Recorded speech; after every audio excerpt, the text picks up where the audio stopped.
নমস্কার, অসীমার ফ্যামিলিতে আপনাদের স্বাগত জানাই। চলুন, আজ সোমবার, শ্রাবণ মাসের প্রথম সোমবার। তো সকাল থেকেই ব্লগটা শুরু করেছি। ছেলে চলে গেছে স্কুলে, মেয়ে গেছে পড়তে, আর আমি এই বিছানাগুলো তুলব। তারপর বাকি বাড়ির কী কাজ করলাম সেগুলো আপনাদের সঙ্গে শেয়ার করব। আজকের ব্লগটা সারা দিন বা রাত্রিবেলাও কী করলাম সেগুলোই আপনাদের সঙ্গে শেয়ার করব। আর জানেন তো, বাইরে বৃষ্টি পড়ছে, সেভাবে বাইরে কিছু যাওয়ার নেই, তো হচ্ছে না। তো সামনেই যাওয়ার বলতে আছে সামনেই শ্বশুরমশাইয়ের খুব শরীর খারাপ, তো ওনাকে দেখতে যাব।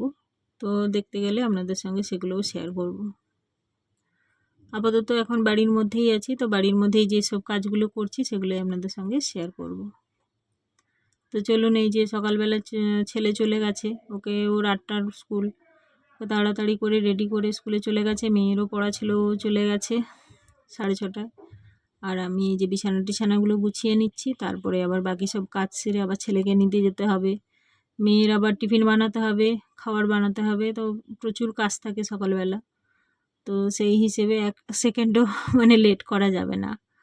আর যারা আপনারা ডেলি ব্লগ বানান তারা তো জানবেন যে এরকম ক্যামেরা সেট করে করে ভিডিও করতে কতটা সময় লাগে। তো সেই হিসেবে একটুখানি লেটও হয়। তো সবের আগে আমি বিছানাগুলোকে ঝেড়ে নেব ভালো করে, তারপর ঝাঁট দিয়ে ঘরটা পুছে নেব। আর এই যে দেখুন, এই প্রভু সারাক্ষণ এখানেই থাকে, নিচে থাকে না, সারাক্ষণ এখানেই বসে থাকে। আর সকালবেলার ঘরটার অবস্থা সত্যি কথা বলতে ভূমিকম্পর মতো হয়ে থাকে আমাদের বাড়িটা, যে এখানে ওখানে জিনিসপত্র ছড়া ছেটানো, বেসিনে এক গাদা বাসন, অগোছালো হয়ে থাকে। তারপরে ধীরে ধীরে সব কিছু কাজ এক এক ধার থেকে শুরু করি। তো এইগুলো সেরে নিই। তারপরে এই যে দেখুন কত জামা কাপড় পড়েছে, আর যেহেতু বৃষ্টি হচ্ছে তো 2 দিন করে ধুচ্ছি, কারণ একদিনেও ধুলেও শুকোচ্ছে না, আর একদিনে অল্প জামা কাপড় হয়, ওয়াশিং মেশিন যেহেতু চালানো হয়, তো একদিনে জামা কাপড়ে হয় না। আমি বললাম না, আর এই যে মেয়ে পড়ে চলে এসেছে। কারণ পরের দিন আমার দাদুর শরীরটা খারাপ আছে, তো দেখতে যেতে পারি। স্যার বলে ঠিক আছে, গার্জেনকে জানাতে বলবি। আর বাবাকে মনে করাতে হবে যে কি বলে খাতা, পরীক্ষার খাতা স্যারের কাছে আছে, স্যার বলেছে গার্জেনদের হাতে দেবে। বাবাকে বলেছিলাম, বাবা ভুলে গেছে। চলুন, এই যে একটুখানি চালে ডালে তুলে দিই মেয়ের স্কুলের জন্য। এই যে কলমি শাক আর এই যে 5 মিশালি একটা সবজি বানিয়ে রেখেছি, আর চিংড়ি মাছ নিয়ে এসেছে। তো মেয়েকে প্রায় দিনই ভাত বানিয়ে দিই, আজকে ভাবলাম একটু চালে ডালে ওই যে সবজি কেটে রেখেছিলাম দিয়ে দিলাম, একটু খিচুড়ি টাইপের হয়ে যাবে, আর ও খুব ভালোবাসে খেতে। তো ডাল আর তরকারি আলাদাভাবে করার আর দরকার হলো না। আর এই যে চিংড়ি মাছ নিয়ে এসেছে, এগুলোকে ছাড়াতে হবে। আর এই যে দেখুন, আমি ছেলেকে স্কুল থেকে নিয়ে চলে এসেছি, তার মধ্যেই এই যে খিচুড়ি হয়ে গেছে। এবারে মেয়েকে খাইয়ে দিতে হবে। এটা একটা বড় কাজ, কিন্তু মাঝে মাঝে বিরক্ত হই, কিন্তু আবার ভালো লাগে যে এই খাওয়াচ্ছি। আবার যখন পরের বাড়ি চলে যাবে তখন তো আর এইসব সুযোগ হবে না, বা অন্য কিছু ভাবে যে অনেকের আবার বাচ্চা কাচ্চা খেতে চায় না মায়ের হাতে। তা আমার আবার বলে যে তুমি খাইয়ে দিলে তাড়াতাড়ি হয় আর ঝটপট হয়ে যায়। আর এই যে স্কুলে বেরিয়ে যাচ্ছে, আর ছেলের কাণ্ড দেখুন, সব কটা জলের বোতলকে এরকম করে ফুটো করে ফেলছে। ওই মোবাইলে দেখেছে এরকম করে সাজা করা যায়, তো দাঁড়িয়ে বসে যেরকম পারে সেরকম করে করে একদম 2-3টা বোতল ফুটো করে দিয়েছে।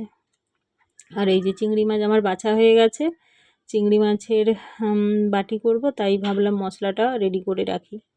তো আদা রসুন পেঁয়াজ টমেটো এইসব একসঙ্গে মিক্স করে দিয়েছি, তারপরে এর মধ্যে ম্যারিনেট করে রেখে দেব। রেখে আমি চান টান সেরে বাকি পুজো টুজো সেরে তারপরে রান্না বসাবো। আর এই যে গুঁড়ো মশলা, হলুদ লঙ্কা, একটুখানি জিরে গুঁড়ো, একটুখানি গরম মশলা গুঁড়ো, এইসব, আর একটু চিকেন মশলা, এইসব দিয়ে তারপরে একটুখানি তেল দিয়ে দেবো, সর্ষের তেল দিয়ে এটা ম্যারিনেট করে রেখে দিলে ভালোভাবে মশলাগুলো ওর ভেতরে ঢুকে যায়।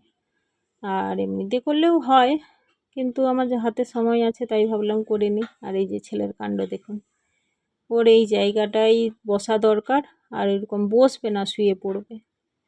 আর আজকে দেখুন ঘরটা মুছতে অনেকটা দেরি হয়ে গেল। ঘরটা ঝাড়ু মেরে গেছিলাম, ঝাড়ু মেরে আমি মানে ছেলেকে নিতে চলে গেছিলাম। তারপরেই এসেই তো মেয়েকে আগে খাওয়াতে হবে, কারণ ওর স্কুলের টাইম হয়ে যায়, ওকে টিফিন দিতে হয়। তো সেই জন্য কী করলাম যে আগে ওগুলো করে নিই, তারপরে ঘরটা পুছবো। আর ওই মেয়েকে খাবার টিফিন বলতে আজকে ওর খিচুড়িটা খুব ভালো লেগেছে, তাই বললাম মা খিচুড়ি আর আছে, বলে ওটাই টিফিনে দিয়ে দিয়েছি। আর এই যে দেখুন চান করে বেরিয়ে এসেছি, আর আমার পুজোও দেওয়া হয়ে গেছে। অলরেডি লেট হচ্ছিল, যার জন্য আর পুজো দেওয়ার ভিডিওটা দেখালাম না। এই যে আমার পুজো দেওয়া হয়ে গেছে। চলুন এবারে রান্নাবান্নার দিকে যাই। এই যে ভাত বসিয়ে দিয়েছি, আর ওদিকে তো চিংড়ি মাছটা ম্যারিনেট করা আছে, তেলটা দিতে বাকি। এবার তেল দিয়ে ওটা গ্যাসটা জ্বেলে দেবো, আর ধীরে ধীরে ধীরে ধীরে হতে থাকবে। ওতে আর কোনো আমি জল টল দেবো না, খুব সুন্দর হয়। আমি এর আগেও অনেকবার করেছি, তো জল লাগে না, যেটুকু জল থাকে ছেড়ে আসে, আর খুব ভালো হয়।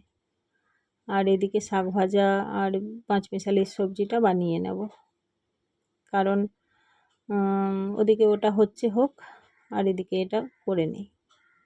তাই একটুখানি ওই শুকনো লঙ্কা আর জিরে ফোড়ন দিলাম। আর শাক টাক হোক বা ডাল হোক, আমার ওই 5 ফোড়নের থেকে আমাকে জিরে ফোড়নটাই খুব ভালো লাগে, কেন জানি না। জিরে ফোড়নটা আমার খুব ভালো লাগে। আর এই যে শাক, এমনিতেই বলে ভাদ্র মাসে শাক খেতে নেই। এই যে মাশরুম নিয়ে এসেছিলো, সেটাও ভাজা করব। এই ভাদ্র বলছি, শ্রাবণ মাসে নাকি শাক খেতে নেই, মানে ওই বৈষ্ণব তত্ত্বে আছে যে চতুর্মাসে এরকম শাক খেতে নেই। তো জানি না, বাজারে তো বিক্রি হচ্ছে, আর আমাদের তো ভালো লাগে। এই যে দেখুন জল ছেড়ে এসছে কীরকম, আর গন্ধও খুব সুন্দর গন্ধ একটা বেরিয়ে এসছে আদা রসুন সবের। তো এই যে শাকে একটু হলুদ দিয়ে দিলাম, আর লবণ তো প্রথমেই দিয়ে দিয়েছিলাম। তো আবার ওই পেঁয়াজ একটু ভালো করে ঘন করে দেব, যাতে ভালো লাগে। আর শাক কিন্তু খুবই ভালো লাগে, কারণ শাকের প্রোটিন তো এখন আর সবজির প্রোটিন সেভাবে পাওয়া যায় না, কারণ সবই ওষুধে তৈরি। আর এই যে দেখুন মাশরুমটা তো খুবই ভালো লাগে।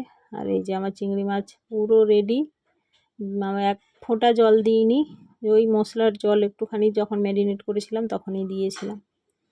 আর এই যে আমার শাক ভাজা হয়ে গেছে, আর ওই যে ছাতু ভাজাও হয়ে গেছে, মানে মাশরুম। তারপরে ওই সবজিটা করে নেব। ভাতও অলরেডি হয়ে গেছে, এখানেও একটুখানি জিরে আর লঙ্কা ফোড়ন দিলাম, তারপরে ওই সবজিটা দিয়ে দেবো। সবজিতে আছে কুমড়ো, আলু, বেগুন, বরবটি, আর কিছু না। তো ছিল ওগুলো বাড়িতেই অল্প অল্প, তাই ভাবলাম সবগুলো দিয়ে একটু পাঁচমিশালি বানিয়ে নিই। আর এই যে দেখুন পেঁয়াজটাও ভাজা ভাজা হয়ে গেছে, আর এই যে শাক ভাজা, ছাতু ভাজা,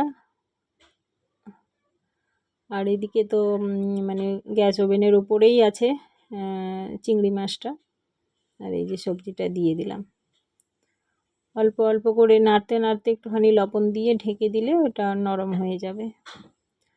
আর একটা কথা, যে আপনারা অনেক ভালোবাসা দিচ্ছেন, মানে অনেকের ভালো লাগছে, তো সবাইকে অসংখ্য ধন্যবাদ। আর সবাই একটু প্লিজ লাইক করবেন। সবাই দেখছেন কিন্তু লাইক করছেন না। অনেক অনেক ভিউজ আসছে, কিন্তু লাইক আর একদমই হচ্ছে না। যদি ভালো লেগে থাকে প্লিজ একটু লাইক করবেন। আর এই যে দেখুন সবজিটা একদম নরম হয়ে গেছে, তাই একটু মশলা দিয়ে দিলাম, তারপরে একটুখানি জল দিয়ে দেব। আর যেহেতু চিংড়ি মাছ হচ্ছে, তো এতে বেশি জল দেওয়ারও দরকার নেই, আর এটা একটুখানি শুকনো শুকনো মতনই করব একটু জল দিয়ে। এই যে সবজিটা আমার হয়ে আসছে, একটু জল দিয়ে দেব। তো সবাইকে অসংখ্য ধন্যবাদ। এরকম সবাই সাপোর্ট করবেন, পাশে থাকবেন একে অপরের, যারা নতুন নতুন ইউটিউব খুলেছে। তো অবশ্যই আশা করি সবাই পাশে থাকবেন। আর প্লিজ লাইক করবেন, মানে লাইকটা করতে তো অসুবিধা হয় না, বা টাকাও লাগে না। হয়তো আপনারা ভাববেন যে আমরা লাইক করে কি করব, আর লাইক করলে কিছু করবেন না, কিন্তু আমরা মোটিভেট পাই যে হ্যাঁ ভালো লেগেছে, মানুষজন দেখছে। তো চলুন খাওয়া দাওয়াগুলো সেরে নিই। এই যে ভাত, আর এই যে মাশরুম ভাজা আর শাক, আর এদিকে এই যে সবজি, পাঁচমিশালি একটা সবজি, আর এই যে চিংড়ি মাছের বাটি। তো খুব সুন্দর রান্নাও হয়েছিল, এটা তো অনেক পরে আমি ভয়েস দিচ্ছি, আর খুব সুন্দরভাবে খাওয়া হলো। আর চলুন খাওয়া দাওয়ার পরে যাচ্ছি ছাদে জামা কাপড় মেলতে, কারণ সারাদিন প্রচুর পরিমাণে বৃষ্টি হয়েছে, এখনও হচ্ছে, কিন্তু এখন সাডেনলি দেখলাম রোদ বেরিয়েছে। আর এমনিতেই কাচাকুচি ছিল, তাই ভাবলাম জামা কাপড়গুলো কাচা যখন হয়ে গেছে তো দিয়ে চলে আসি, কিন্তু যখন খাওয়া দাওয়া করছিলাম প্রচুর বৃষ্টি হচ্ছিল, যার জন্য আর যাইনি, তাই খাওয়া দাওয়ার পরে যাচ্ছি। আর এখন দেখছি আবার প্রচুর রোদ বেরিয়েছে, কিন্তু ওই রোদ্রে দেব না, ও আমাদের ওই জল ট্যাঙ্কির নিচটায় দড়ি আছে, ওখানেই দিয়ে আসবো, কারণ এখন বর্ষাকালে রোদ্দুর, যখন তখন রোদ্দুর হয়।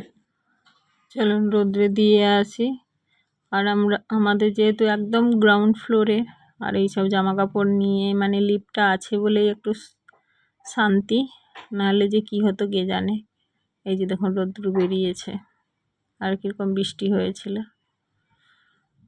তো অনেকে জামা কাপড় দিয়ে গেছিলো উপরে, পুরো ভিজে লাট হয়ে গেছে, কিন্তু এখন আবার রোদ বেরিয়েছে বলে ওখানেই আছে। আর এই যে দড়িগুলো আছে এইখানে দিয়ে দেব।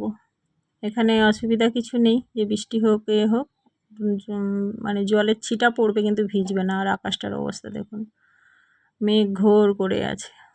তারপরে তো এই তো সন্ধে টন্ধে দিয়ে এক জায়গায় বেরিয়েছি, সেই যে শাড়ি দিয়ে এসছিলাম লন্ড্রিতে, মনে আছে তো?